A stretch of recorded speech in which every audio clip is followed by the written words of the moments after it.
Good morning, dear listeners, and welcome back to the podcast series about the 7 laws of reality and being.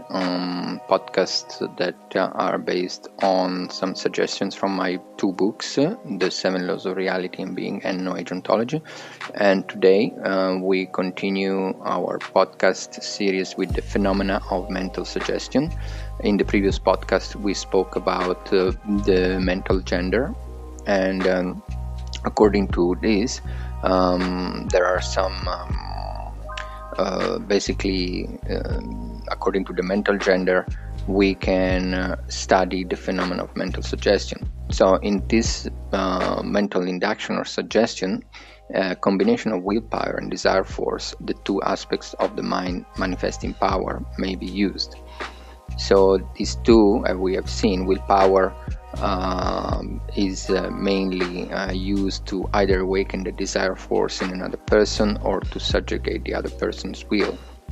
And likewise, a desire force cannot be used to induce a similar desire in another person or to charm and captivate the other person's will.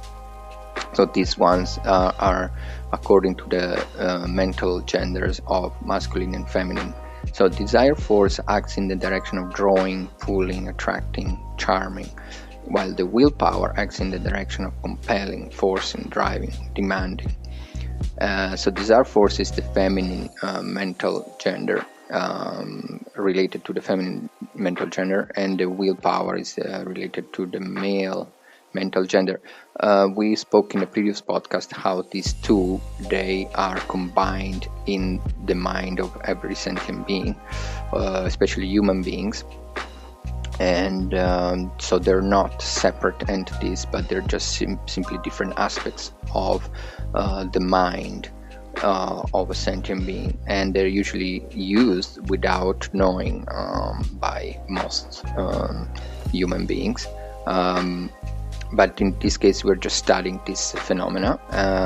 So the desire always draws its object towards itself, while the willpower always overpowers and compels its object, generally in the sense of driving it into actions.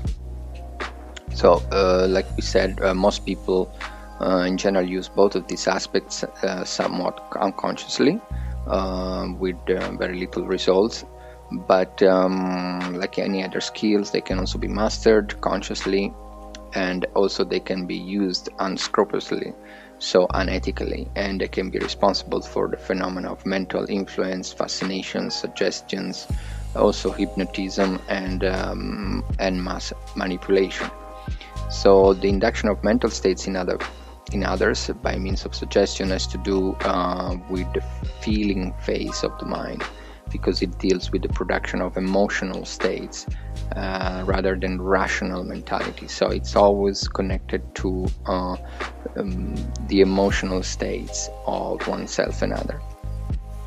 So usually both willpower and desire force are used in different ways, but we can mainly say that the willpower is used in the form of authoritative suggestions, assertions, and assumptions, and by inducing feelings in the hearer arising from the accepted statements without resistance and without any attempt to submit the matter to the self-judgment and reason. So this is also more or less in the hypnotic state, and actually willpower can be used to hypnotize somewhat subconsciously other sentient beings, and this is can also be done through multiple repetitions of the asserted statements as a given fact. And this is also can be done to one's own mind. So we can use statements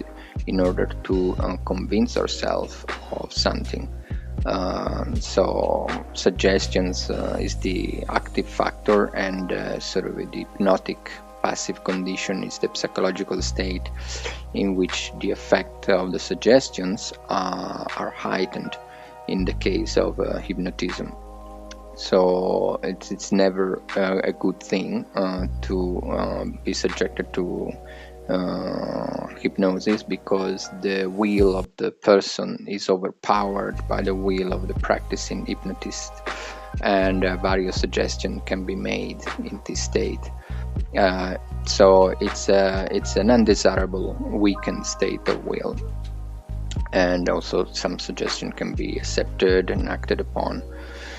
Okay, so this is just an introduction, and then there is the desire force, the sort of female mind aspect, which is used in the form of charming and awakening specific emotions in the hearer in order to obtain a specific aim. So an example is the operation of mental suggestion through desire by skillful leaders, salesmen and advertising agents, etc., and using words and symbols for deep feelings and emotions, knowing that they know that these word symbols spoken in a proper tone will induce mental images, feelings and emotions which they represent in the subconscious mind of the hearers, the desired effect. So the desired emotions are aroused through the use of symbols and induced mental images, and the emotions can be awakened, okay, by skillful words, tones, expressions. So basically, this is a big subject, but there is much more information in the book, the 7 Laws of Reality, and this is not to this information is not given in order to use it in a proper way, but it actually is given in order to understand when this is being operated on oneself by others, and then there are also methods to not be influenced by this.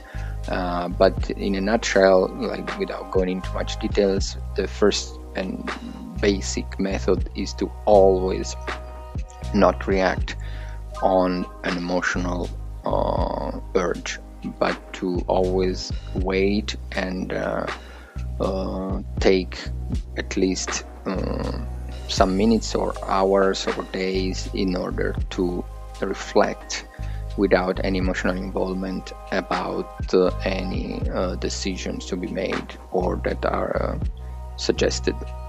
Okay, so this is all for today's, and we will continue on the topic in the next podcast, and we will speak more about the law of cause and effect and karma and how this shapes the lives of all sentient beings.